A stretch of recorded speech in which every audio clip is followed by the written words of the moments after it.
दोस्तों, पूजा पाठ करने की उम्र में 75 साल के एक बुजुर्ग बूढ़े व्यक्ति ने अपने ही गांव की एक 65 साल की बुढ़िया के साथ खुलेआम खेतों में शारीरिक संबंध बना रहे थे। दोस्तों, जब गांव वालों ने इन दोनों को ऐसे करते देखा तो उन सभी के होश उड़ गया और फिर गांव वालों ने मिलकर जो कदम उठाया उसे सुनकर आप लोगों के पैरों तले जमीन खिसक जाएंगे। नमस्कार दोस्तों, आज हम आप लोगों के सामने एक ऐसी सच्ची घटना सुनाने जा रहे हैं जो कि बिहार राज्य के मधुबनी जिला फुलपरास प्रखंड के रामनगर पंचायत का है। दरअसल इस पंचायत के एक छोटा मोटा टोला में 75 साल का एक बुजुर्ग व्यक्ति नारायण का परिवार रहा करता है। दोस्तों, इस सच्ची घटना में बुजुर्ग व्यक्ति का नाम बदल दिया गया है क्योंकि किसी का असली नाम बताकर उन्हें किसी भी तरह का ठेस पहुंचाना मेरा मकसद नहीं है। मेरा मकसद है कि आप लोगों को उस घटनाक्रम के बारे में सही जानकारी देना। दोस्तों, नारायण जब 40 साल का ही रहता है उसी समय नारायण की पत्नी की मौत हो जाती है। दोस्तों, पत्नी की मौत होने के बाद नारायण को किसी भी कामों में मन नहीं लगता। यहाँ तक कि नारायण हमेशा अपनी पत्नी के बारे में सोच सोचकर हमेशा वह उदास ही रहा करता। लेकिन अभी भी नारायण के ऊपर घर का जिम्मेदारी रहता है क्योंकि नारायण ने अपने बेटे की शादी कर देने के बाद नारायण के बेटा पैसा कमाने के लिए घर से बाहर शहर चले जाते हैं। दोस्तों, घर पर सिर्फ नारायण और उनकी बहू और उनका छोटा छोटा नाती पोता रहता और साथ में नारायण की पत्नी अपने घर में बैल बकरी भी रखा करती थी। दोस्तों, अब जब से नारायण की पत्नी की मौत हो जाती है तब से उन बैल बकरियों को नारायण ही अपने गांव के खेतों की तरफ ले जाकर चराया करता और फिर शाम होते ही सभी बैल बकरियों को चराकर वापस अपने घर ले आया करता था। लेकिन दोस्तों, नारायण के चेहरे पर उतना ज़्यादा खुशियां नहीं रहता। दोस्तों, पूरा 1 साल बीतने के बाद एक बार नारायण की बहू ने अपने ससुर जी से पूछा कि ससुर जी, जब से सासू माँ की मौत हुई है तब से आप इतना उदास क्यों रहते हैं? अब किस्मत में जो लिखा रहता है उसका तो कोई काट नहीं सकता। अब बार बार सासू माँ की याद करके आप खुद को इतना कमज़ोर क्यों कर रहे हो? दोस्तों, बहू के सवालों का जवाब ससुर जी नहीं देते और वह अपनी गाय बैल को खोलकर फिर से चराने के लिए अपने गांव के जंगल की ओर ले जाते हैं और वहीं पर एक पेड़ के नीचे बैठकर अपनी पत्नी की यादों में रोने लगता। तभी एक 65 साल की बुढ़िया जो कि नारायण के गांव की ही रहने वाली होती है, वह भी अपने घर से बैल बकरियां चराने के लिए जंगल की तरफ लेकर आई हुई थी। अब वह बुढ़िया नारायण को पेड़ के नीचे रोते देखकर उनसे रहा नहीं जाता और फिर वह नारायण के पास चली जाती। दोस्तों, अब बुढ़िया जैसे ही नारायण के पास जाती है वह उन्हें चुप कराने लगती और कहती कि आप इतना ज़्यादा क्यों रो रहे हैं? आपकी बहू कुछ बोली है क्या या फिर खाना खाने नहीं दिए क्या? लेकिन नारायण उस बुढ़िया के सवालों का भी कोई जवाब नहीं देता और वह बस फूट फूट कर रोते जाता। दोस्तों, जब बार बार बुढ़िया नारायण को पूछने लगते कि क्या हुआ है, कुछ तो बताओ, ऐसे फूट फूट कर रोओगे तो ठीक बात नहीं है। तब जाकर नारायण ने उस बुढ़िया से कही कि मुझे मेरी पत्नी की बहुत ज़्यादा यादें आ रही है। मेरी पत्नी रहती थी तब वह मुझे हमेशा मेरी मदद करती थी, वह हमेशा मेरे हर एक सुख दुख पर साथ दिया करती थी। लेकिन जब से मेरी पत्नी गुजरी है तब से मेरी बहू उतना ज़्यादा मान सम्मान नहीं करती, इसीलिए मैं अपनी पत्नी की याद करके रो रहा हूँ। दोस्तों, नारायण की बातों को सुनकर बुढ़िया की आंखें नम हो जाती और उनकी आंखें से भी आंसू निकल आती है।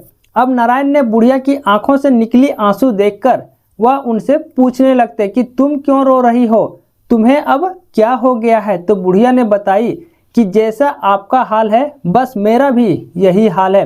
मेरा पति के गुजरने के बाद भी मेरी बहू मुझे कोई मान सम्मान नहीं देती, यहाँ तक कि कभी कभी खाना खाने भी नहीं देती है और मैं भी अपने पति की याद में काफ़ी ज़्यादा रोता हूँ। जब मेरे पति थे उस समय हमारी बहू हम दोनों पति पत्नी को परेशान नहीं करती थी, लेकिन जब से मेरे पति गुजरे हैं तब से मेरी बहू मेरा जीना हराम कर दी है।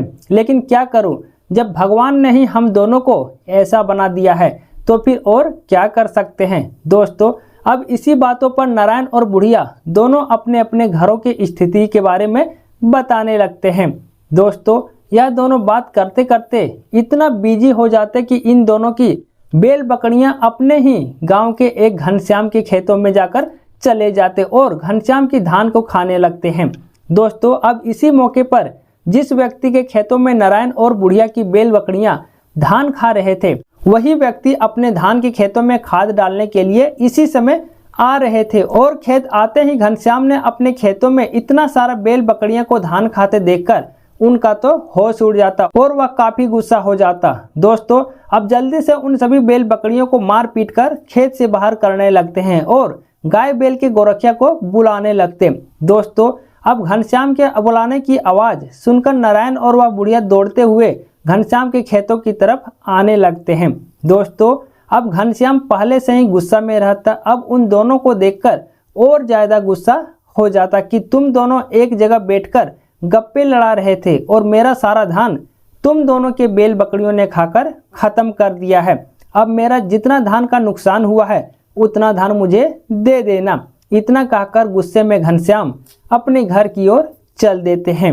दोस्तों, घनश्याम की गुस्सा और उनकी बातों को सुनकर नारायण और वह बुढ़िया दोनों के होश उड़ जाते और वह दोनों सोचने लगते कि अब क्या करें, इनका तो पूरा धान हम दोनों के बैल बकरियों ने खाकर खत्म कर दिया है। तभी वह बुढ़िया कहती कि आप घर जाकर उनसे पहले माफी मांग लीजिएगा कि गलती हो गई है, अब से ऐसा गलती नहीं होगा।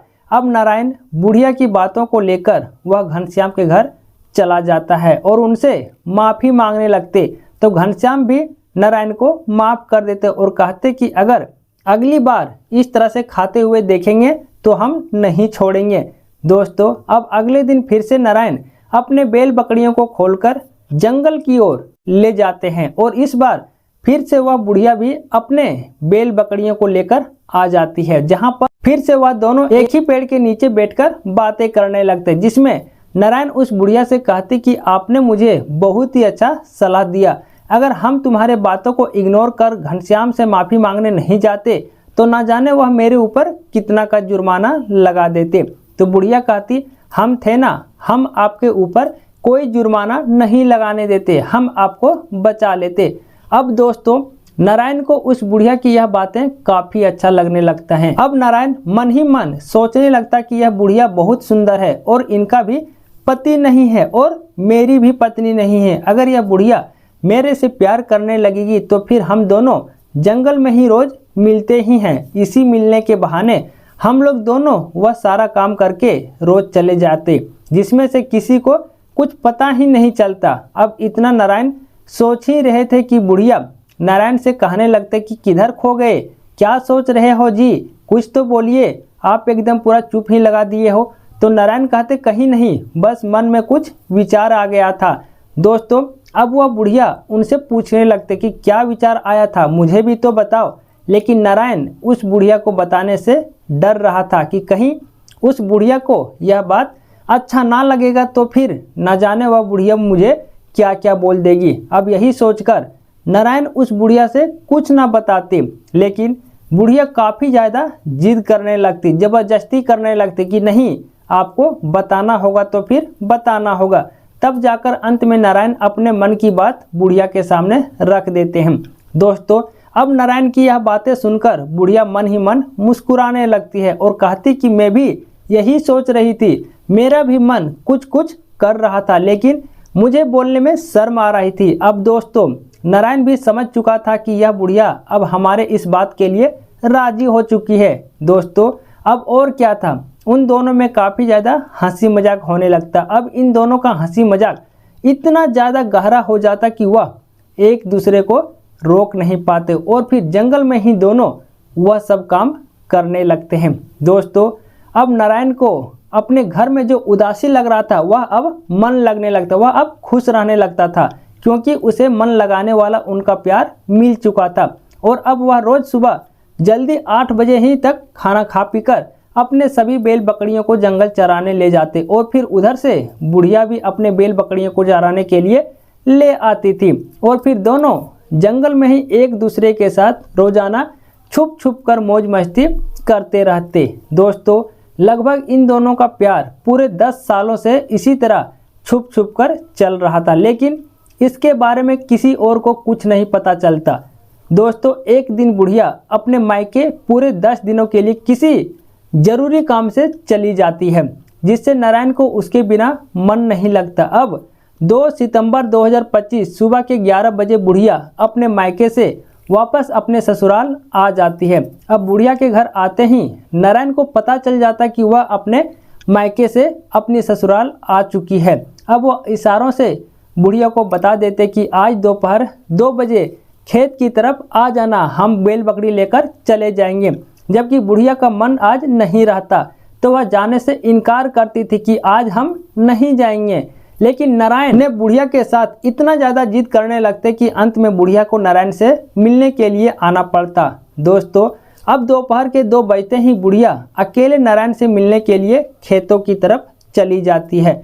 अब बुढ़िया के जाते ही नारायण बिना किसी देरी किए बुढ़िया को अपने बाहों में भरकर उनके साथ पागलों की तरह शारीरिक संबंध बनाने लगते। तभी अचानक से गांव के एक व्यक्ति महेंद्र को इसकी नज़र पड़ जाती है।